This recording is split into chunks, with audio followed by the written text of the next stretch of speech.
नमस्कार साथियों, स्वागत है आप सभी का अंकित इंस्पायर्स राजस्थान पर। मैं हूं अंकित अवस्थी। आप हैं मेरे साथ में एक ऐसे विषय पर फिलहाल चर्चा करने के लिए जो कि देश की राजनीति में राजस्थान से निकल करके बड़ा मुद्दा बन चुका है। जी हां साथियों, हम चर्चा कर रहे हैं देश के उपराष्ट्रपति के इस्तीफे की। देश के उपराष्ट्रपति के इस्तीफे पर हमने ऑलरेडी एक वीडियो अंकित इंस्पायर इंडिया पर किया, लेकिन उस वीडियो में जिन तथ्यों पर हमने आपका ध्यान आकर्षित किया था उन विषयों में सबसे बड़े विषय थे कि कैसे एक महाभियोग के लिए उपराष्ट्रपति ने अपनी नाराजगी व्यक्त कर दी, किस प्रकार से जस्टिस वर्मा के महाभियोग में कौन से हाउस में यह मसला उठेगा, यह विषय अपने आप में उपराष्ट्रपति के लिए अपने सम्मान से जुड़ गया, किस तरह से उपराष्ट्रपति ने अपने आप को, अब तो कहा जाए पूर्व उपराष्ट्रपति ने अपने आप को किसान बताते हुए किसानों के लिए किसानों के मंत्री यानी कि कृषि मंत्री शिवराज सिंह चौहान को खरी खरी सुनाई। ये तो वो मामले हैं जिनका जिक्र कंप्लीटली हो चुका है। कल के सेशन में हमने अंकित इंस्पायर इंडिया पर इसका डिटेल विश्लेषण किया, लेकिन इसके अलावा भी ऐसे बहुत से मामले हैं जो अब निकल कर आ रहे हैं, जिनके बारे में जिक्र हो रहा है कि ये वो मसले हैं जिनने कहीं ना कहीं रोल प्ले किया जगदीप धनखड़ जी के इस्तीफे का। तो उन कारणों में ओम बिड़ला कैसे एक बड़ा कारण बन गए, आज के सेशन में हम जिक्र इस विषय के ऊपर करने जा रहे हैं। जैसा कि आप सभी जानते हैं, हमारी संसद के 3 प्रमुख अंग होते हैं, लोकसभा, राज्यसभा और खुद राष्ट्रपति। संसद के इनमें से जो 2 सदन हैं उनमें से लोकसभा की अध्यक्षता लोकसभा स्पीकर करते हैं और वो राजस्थान के कोटा बूंदी लोकसभा क्षेत्र से आते हैं। वहीं जो उच्च सदन जिसे कि राज्यसभा के नाम से जाना जाता है, उसकी अध्यक्षता चेयरमैन के रूप में उपराष्ट्रपति करते हैं और वो राजस्थान के झुंझुनू से आते हैं। यानी संसद के दोनों हाउसेस के जो टीचर हैं, या फिर कहिए कि वो जो व्यक्ति जो दोनों हाउसेस को कंट्रोल में रखने का काम करते हैं, वो राजस्थान से आते हैं। अब देश की राजनीति में इतने महत्वपूर्ण पदों पर बैठे व्यक्तियों का आपस में एक दूसरे से क्या मत भिन्नता हो गई, जिसके चलते राजस्थान का एक चेहरा जो कि देश के अंदर अपनी पहचान बनाए हुए था, ना केवल राष्ट्रीय राजनीति में अपितु किसान नेता के रूप में और जाट नेता के रूप में उसने अपने पद से इस्तीफा दे दिया। क्या यह जातियों की लड़ाई है या राज्य के अंदर अपनी ताकत दिखाने के लिए जाटों की तरफ से अपने नेता से कुछ अपेक्षाएं? आइए आज के सेशन में विस्तार से इस विषय पर चर्चा करेंगे। जैसा कि आप जानते हैं कि जगदीप धनखड़ जी के इस्तीफे में जस्टिस वर्मा का मसला कि उनके घर में नोट जले मिले थे, लेकिन बार बार धनखड़ साहब यही कह रहे थे कि भाई नोट जल गए ना, तो आप इस पर एफआईआर किए। 7 दिन तक तो खबर बाहर नहीं आई, खबर जब आई उसके बाद एफआईआर दर्ज नहीं हुई, और सबसे बेसिक प्रश्न तो यह रह ही गया कि ये पैसे आफ्टर ऑल देकर कौन गया था। इस विषय पर जांच करने के लिए या तो लोकसभा या फिर राज्यसभा, यहां पर लोकसभा में 100 से अधिक सांसद, राज्यसभा में 50 से अधिक सांसद अगर इनके खिलाफ महाभियोग के प्रस्ताव की सिफारिश करते, तो जिस हाउस में यह प्रस्ताव मंजूर होता, उस हाउस के अध्यक्ष अथवा चेयरमैन के द्वारा उस पर्टिकुलर घटना के लिए 3 सदस्यीय समिति बनाई जाती। चूंकि लोकसभा और राज्यसभा दोनों में ही यह प्रस्ताव आ गया, यानी इनको हटाने का प्रस्ताव दोनों सदनों में आ गया, तो जिस सदन में यह प्रस्ताव पहुंचा, क्या वो लोकसभा में स्वीकार होगा या राज्यसभा में? तो इसको लेकर के जो जस्टिस इंक्वायरी एक्ट 1968 है, वो खुद डिस्कशन में चला गया कि अल्टीमेटली पहले कहां गया।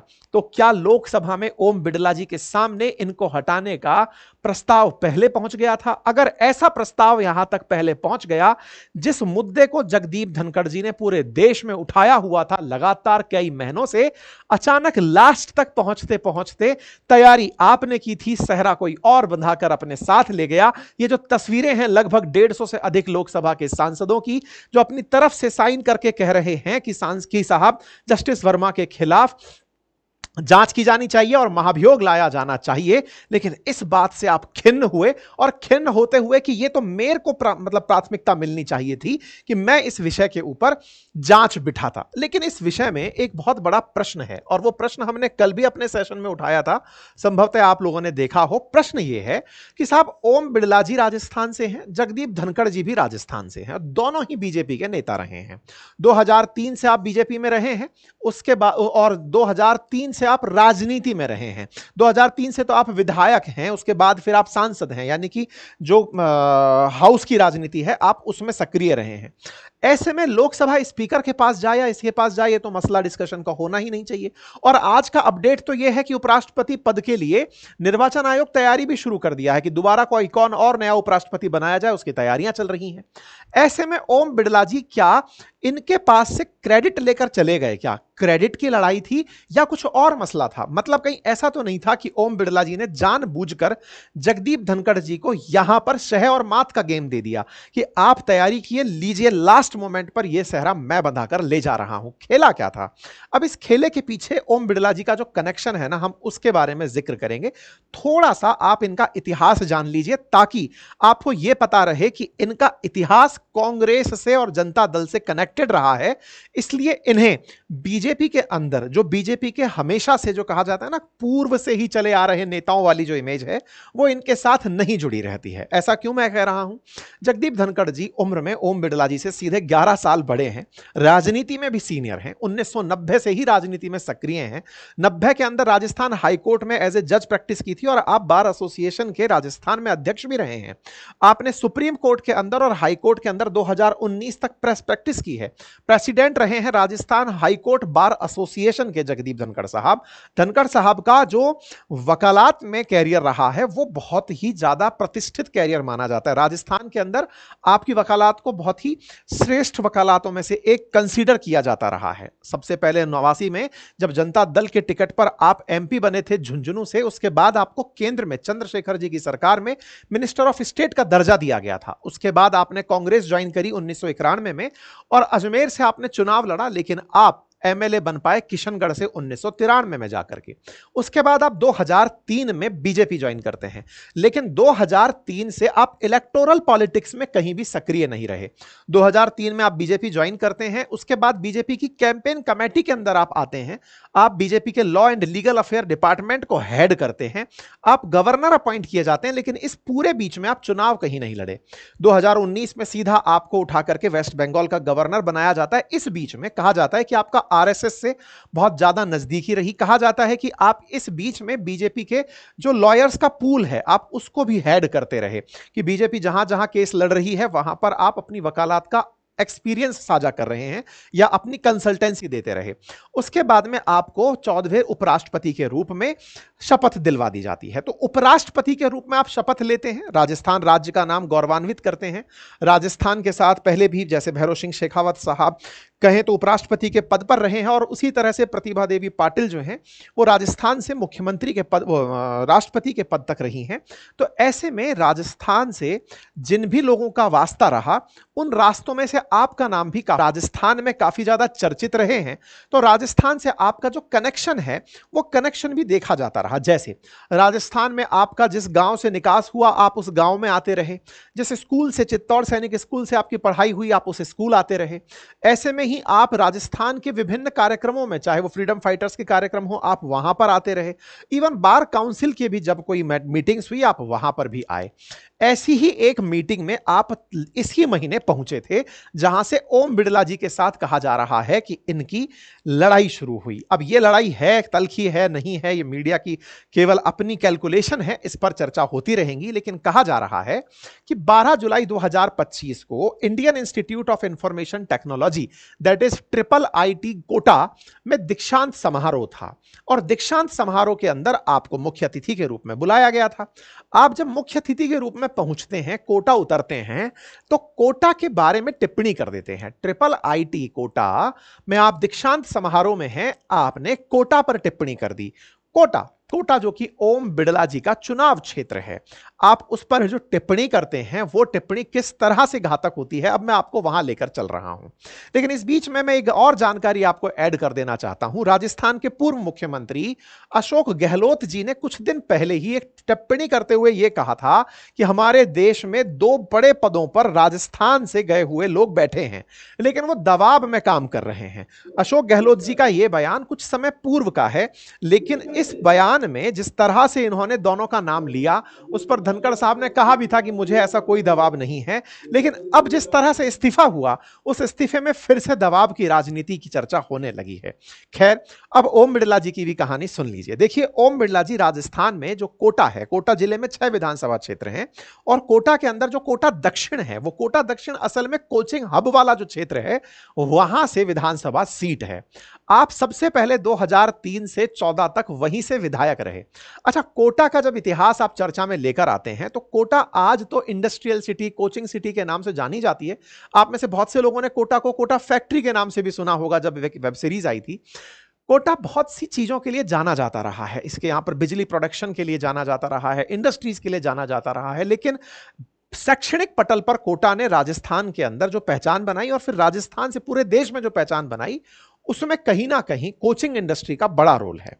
कोटा राजस्थान के जिस तरह से दक्षिण क्षेत्र में पड़ता है, यहां पर कोचिंगों की भरमार है। कोचिंगों में एक से बढ़कर एक, लगभग 10 बड़ी कोचिंग्स हैं जहां पर लाखों की संख्या में बच्चे पढ़ने आते हैं। लार्ज नंबर में एनी टाइम यहां पर देश के विभिन्न कोनों से आईआईटी जेईई और नीट की तैयारी करने बच्चे पहुंचते हैं, जिनमें से कहा जाता है कि बिहार, उत्तर प्रदेश, राजस्थान, मध्य प्रदेश, इनसे बहुत सारे बच्चे, यानी का उत्तर भारत से बड़ी संख्या में बच्चे यहां पर पढ़ने पहुंचते हैं। और जिसकी वजह से जो फीस यहां कलेक्शन होती है, या फिर यहां पर जो हॉस्टल्स में फीस दी जाती है, उसके चलते कोटा राजस्थान में सालाना 12,000 करोड़ का एनुअल, एक तरह से कहिए तो जीडीपी में कंट्रीब्यूट करता है। 12,000 करोड़ एक बड़ा नंबर होता है। अराउंड $1.5 बिलियन का कोटा शहर अकेला कंट्रीब्यूट कर रहा है। और इसके साथ साथ इस कंट्रीब्यूशन से भी बड़ा है टैक्स कलेक्शन, और उससे बड़ा है लोगों को रोजगार। बहुत सारे लोग डायरेक्टली इनडायरेक्टली कोचिंग इंडस्ट्री में कनेक्टेड रहते हैं। यह आप लोगों ने कोटा फैक्ट्री देखकर समझा भी होगा। कोटा में जब कोचिंग इंडस्ट्री की बात की जाती है, तो पायनियर के रूप में बंसल क्लासेस का जिक्र होता आया है। बंसल क्लासेस में मेरा भी एक समय था जब मैंने वहां पर अपनी शैक्षणिक गतिविधियां की थी, शिक्षक के रूप में मैंने काम किया था। उस कोटा क्षेत्र में जिस तरह से कोचिंगों का विकास हुआ, उस विकास क्रम में ओम बिड़ला जी भी साथ साथ उस क्षेत्र के अंदर पहचान प्राप्त करते गए। मतलब एक तरह से कहिए, कोटा का कोचिंग क्षेत्र और ओम बिड़ला जी, ये दोनों एक तरह से साथ साथ आगे बढ़े हैं। आप ओम बिड़ला जी को कई कोचिंगों के कई कार्यक्रमों में देख सकते हैं। जैसे आपके सामने ये तस्वीर 2016 की है, जब एलन के किसी कार्यक्रम में ओम बिड़ला जी दिखाई दे रहे हैं, और ओम बिड़ला जी अपने ऑफिशियल हैंडल से इसे साझा करते हुए दिख रहे हैं। ऐसे ही फेसबुक पर एलन वाले 2019 में ओम बिड़ला जी की तस्वीर साझा करते हुए दिख रहे हैं।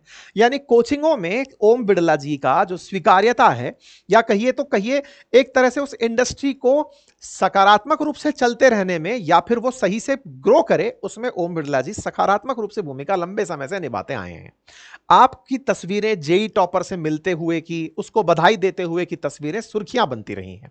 अब एक तरफ से अगर आप देखते हैं, तो एक सवाल बहुत अच्छा दिमाग में बनता है कि इसमें गलत क्या है। गलत क्या है से मतलब, भाई कोचिंग है, एक इंडस्ट्री है, देश को इतना रोजगार दे रही है, इतना पैसा दे रही है, इतने अच्छे से लोगों को अच्छे रिजल्ट्स दे रही है, उसमें अगर ओम बिड़ला जी अगर खड़े हैं तो गलत क्या है।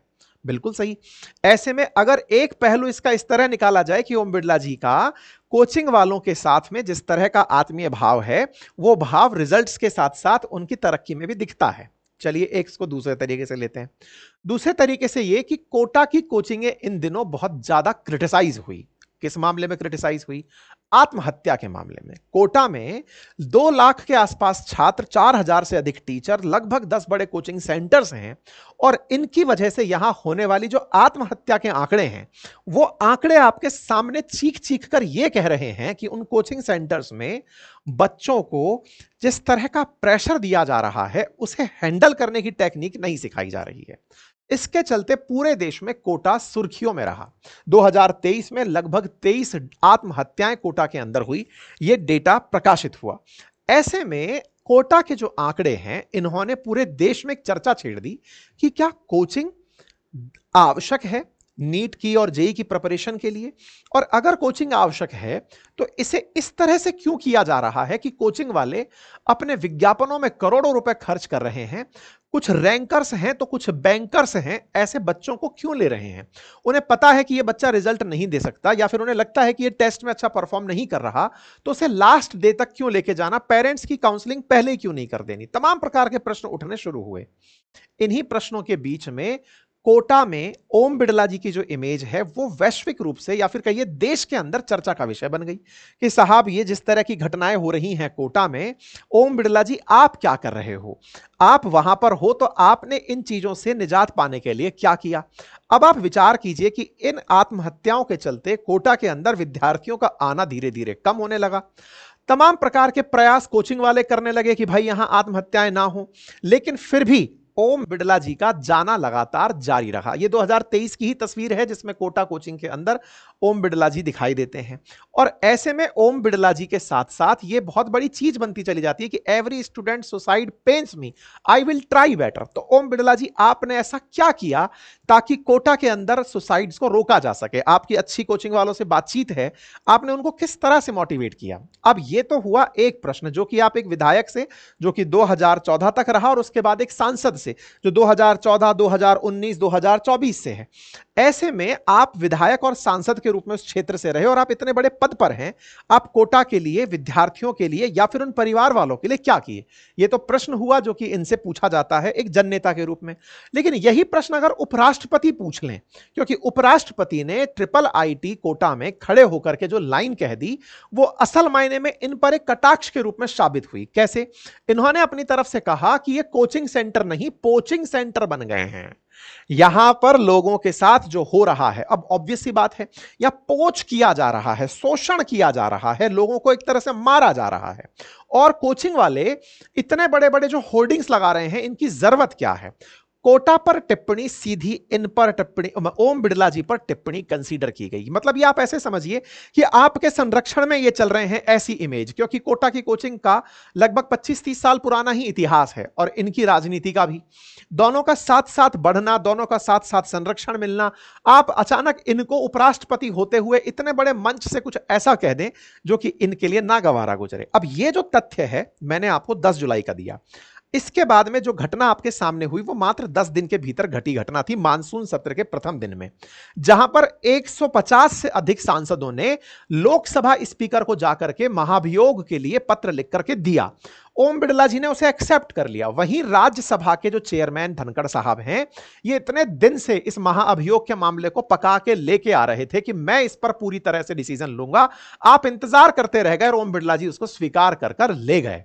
तो ये वो वाली बात हो गई कि पकाया मैंने, खा कोई और गया, वैसी वाली चीज दो राजस्थानियों के बीच में देखी गई। इसलिए राजस्थान इस समय नेशनल पटल पर जिक्र का विषय बना हुआ है।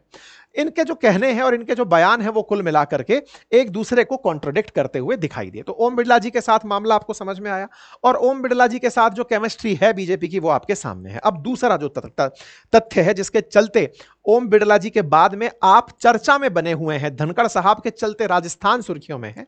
कहा जाता है कि धनखड़ साहब ने अपनी राजनीति से पहले जो वकालत की थी उस वकालत में ये काफी रिकॉग्नाइज्ड वकील थे। कहते हैं कि सलमान खान को ब्लैक बग के मामले में बेल दिलाने वालों में आप थे। कहा जाता है कि आपने बहुत अच्छी वकालत के जरिए अपना पहचान बनाई और जाटों को ओबीसी आरक्षण दिलवाने के लिए आप कोर्ट में जाटों के लिए लड़े थे। कहते हैं जाटों के आरक्षण को आरक्षण दिलवाने के लिए आपने महत्वपूर्ण भूमिका निभाई थी और आपने आरक्षण दिलाने में अब अग्रणी भूमिका निभाई थी जाटों को आरक्षण दिलाने के लिए।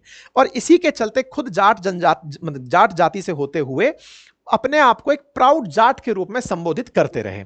अब इस प्राउड जाट का फायदा बीजेपी ने उठाया। बीजेपी ने कैसे उठाया?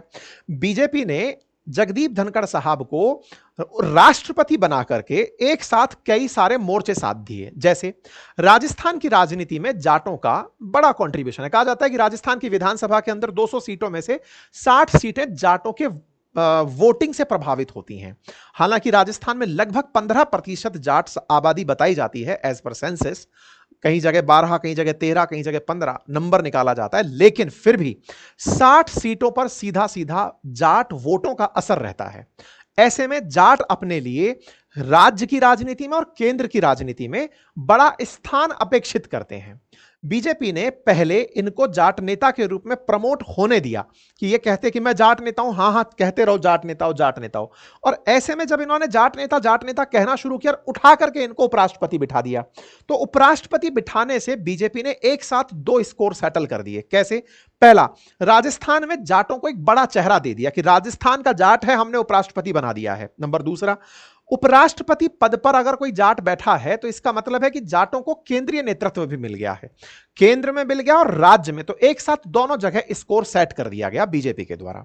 लेकिन राज्य की राजनीति में जाटों की हमेशा से मंशा रही कि उन्हें मुख्यमंत्री का पद मिले, लेकिन राज्य की राजनीति जाटों से थोड़ी इतर चलती है। उनका मानना है कि जाट अगर इस राजनीति पर आ गए तो इस राज्य में एससी और एसटी, जिनका भी विधायक संख्या काफी सिग्निफिकेंट है, फिर उनका क्या होगा, और जातियां अगर अपना समूह बनाकर रहने लगेंगी तो उन जातियों का क्या होगा, जैसे सवर्ण वगैरह, इन सब का क्या होगा, ये अपने प्रतिनिधित्व को कहां तलाशेंगे। ये एक अपने आप में राजस्थान की राजनीति में बड़ा विमर्श एनी टाइम बना रहता है और इस चलते इनको मुख्यमंत्री के पद तक पहुंचने का मौका भी नहीं मिलता है।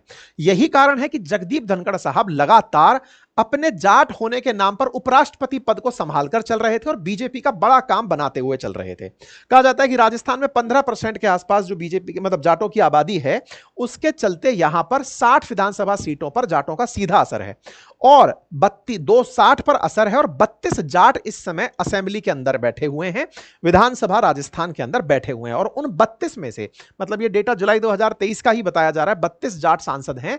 उन 32 जाट सांसदों के अंदर ये कांग्रेस के विधायक हैं, विधायक बैठे हुए हैं और ये 10 एमएलए जो हैं ये बीजेपी में बैठे हुए हैं। और बीजेपी ने 4 विधायकों को फिलहाल नेता बनाया हुआ है, मंत्री बनाया हुआ है। मतलब आप इस तरह से समझिएगा, 200 विधायक हैं विधानसभा के अंदर, 200 में से बीजेपी के पास 10 में से 4 बने हैं मंत्री। तो एक तरीके से 16% या 15% आबादी अगर जाटों की है तो उन्हें जो रिप्रेजेंटेशन मिला वो बहुत कम मिला। मतलब 4 मंत्री बनकर के आ रहे हैं 200 विधायकों में से। तो जाट इसे अपने लिए मानते हैं कि बीजेपी जाट हितैषी नहीं है।